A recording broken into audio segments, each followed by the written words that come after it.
tyylistä Oliko väkisin roolin hakemista, vaan ottelijat ovat kyllä niinkö... Oliko hyvä? Oliko hyvä? Nähden hyvin. Oliko hyvä? Hyvin.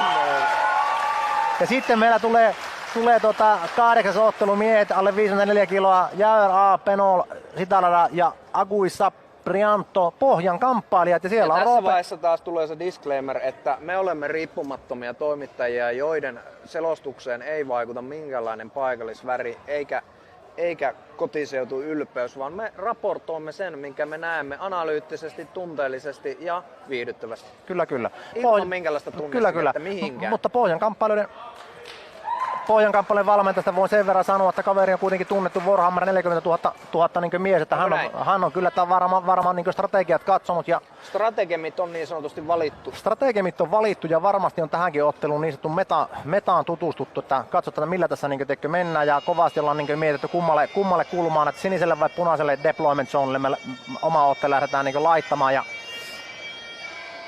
noppaa heitellään varmaan koko kolme erää ajaa ja katsotaan, että kummalle se sitten niin voitto menee, tapahtuuko niin sanottu taplaaminen vai mennäänkö täyden ottelun jälkeen, lasketaanko pistettä, paljonko niistä primaryistä ja sekundaryistä niin sanotusti tulee. No tässä vähän tämmöistä niin pientä Warhammer 40 000 tabletop-hommaa niin heitetty, ketkä sen päälle ymmärtää ja ne ketkä ymmärrä, niin voi miettiä, että kylläpä kaveri jaksaa selittää turhanpäiväisistä asioista, mutta näin se vaan menee.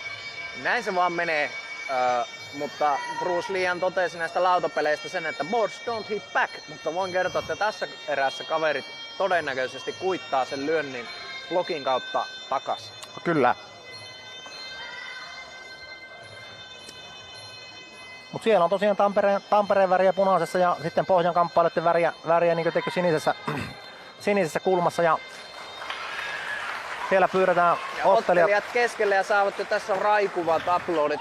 Tästä tulee tekninen ja nopeatempoinen matsi.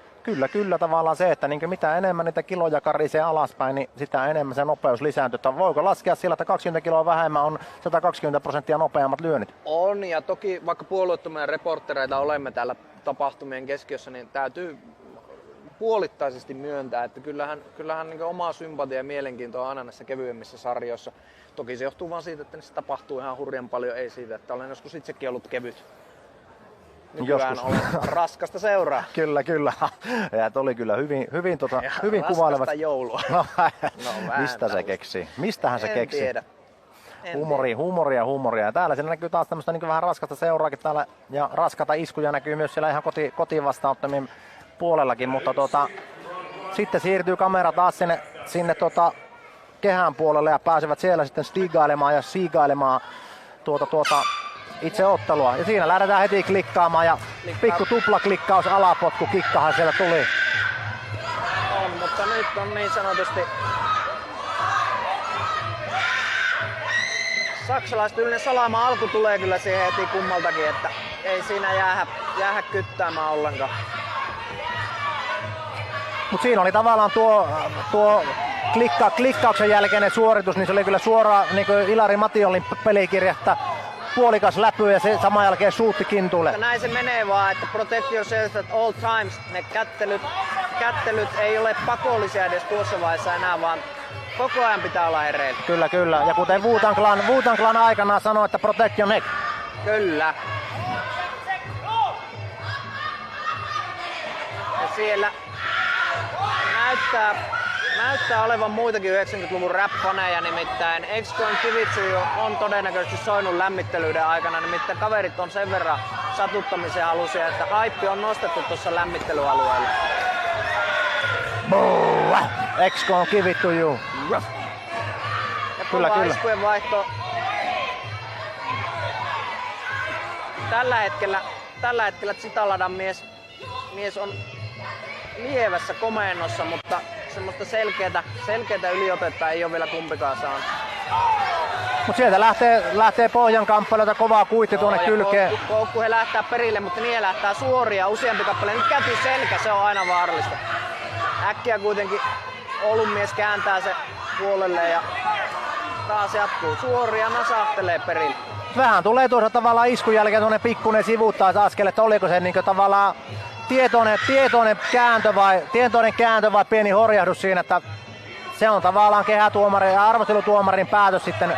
On, ja siinä kun Vintsi Talaranmies heittää kyynärpäätä tuossa klintsissä, mutta onneksi meillä on kypärät amatööreissä, nimittäin tuo olisi voinut niin sanotusti vekiin vääntää. Kyllä, kyllä. Löysällä Fireteksi siellä otsalla, mutta tuomari antaa homman jatkuu. Mutta eipä siellä tosiaan niin Tampereen kaverillakin pikkusen pipo niin sanotusti vinossa että varmaan siihenkin tulee kohta joku puuttuminen että on punaisessa kulmassa pikkusen pipo vääntynyt vinoon tämä mylläkään aikana. Kyllä.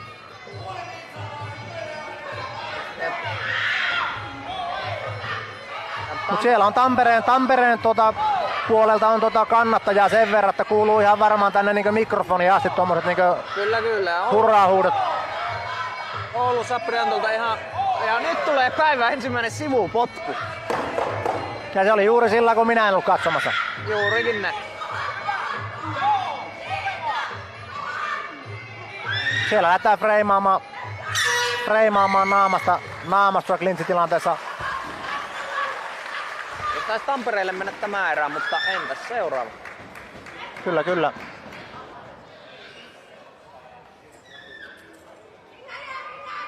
Siellä Saprianto hakee vähän syvää henkeä ja rauhoittuu. Siellä on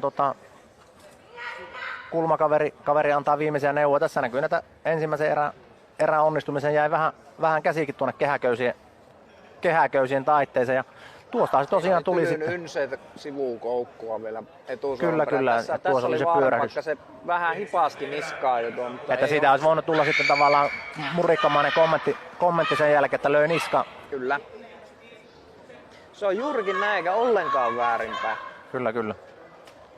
Siellä sitten hörppyä tarjoillaan. Komennetaan avustajat kehästä ja valmistaudutaan toiseen niin erään. Mutta on kyllä, niin se täytyy sanoa, että niin on aggressiivista ja innokasta kannustustakin täällä, että jaksetaan huutaa. Ja Penoli jatkaa oikeastaan siitä, mihin ensimmäisessä erässä niin jäikin, että takimaiden käsi on ollut käytössä. Saprianto kiertää köysystä hyvin ja ottaa aloitteen siitä itselle. Ja kiukkupäisesti siitä kyynärpäätä tarjollaan pystysuuntaan. Ja siellä on nyt taas sinisellä kulmalla pipo ihan vinossa. Kurkipotku. If done right, no can defend, mutta tässä vaiheessa onneksi Saprianto pääsi sitä vähän viemään kriittisiä kohteita eestä pois. Mitä muut olisi käynyt niin kuin Johnille. Ja Ja sweep the leg. Täytyy miettiä, että onko siinä sitten tavallaan Penoli käynyt niin leirityksellä ihan Cobra Kain Kemin suunnalla, kun sen verran kovaa tulee kurkipotkua ja sweep the leggiä. Hän on ehkä saattanut pikkusen ajatella, että täytyy miksata näitä martial artseja, että saadaan pikkusen twistiä tähän yllättäviä ässiä hihaan.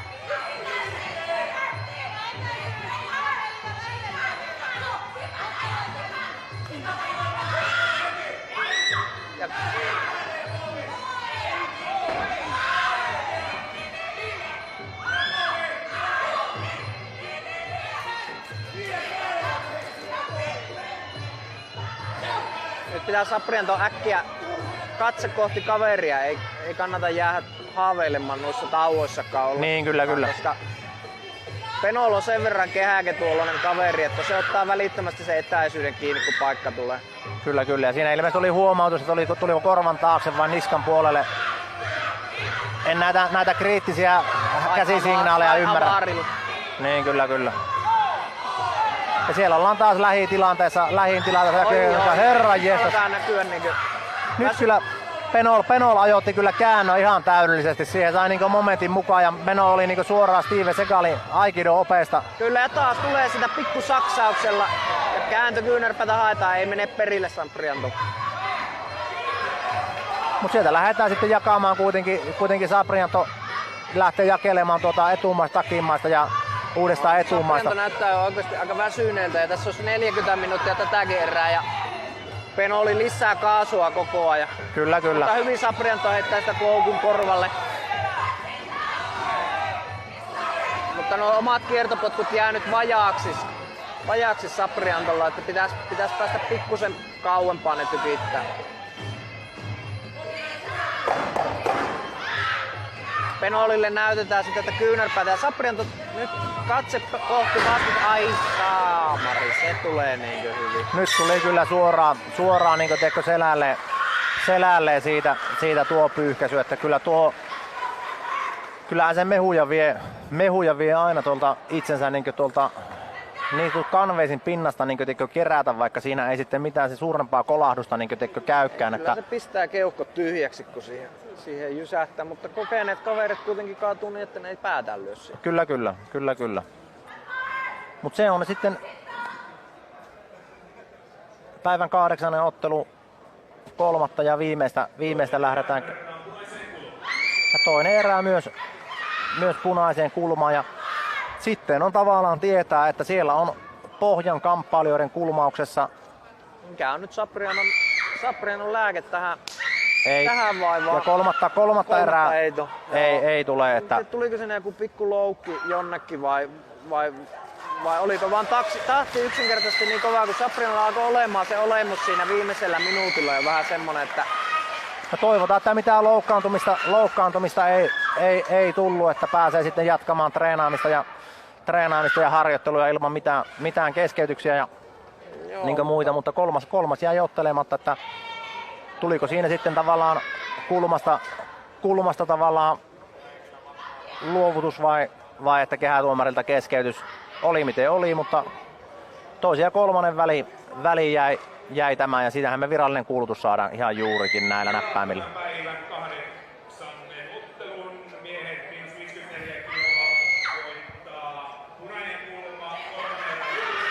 Luovutus.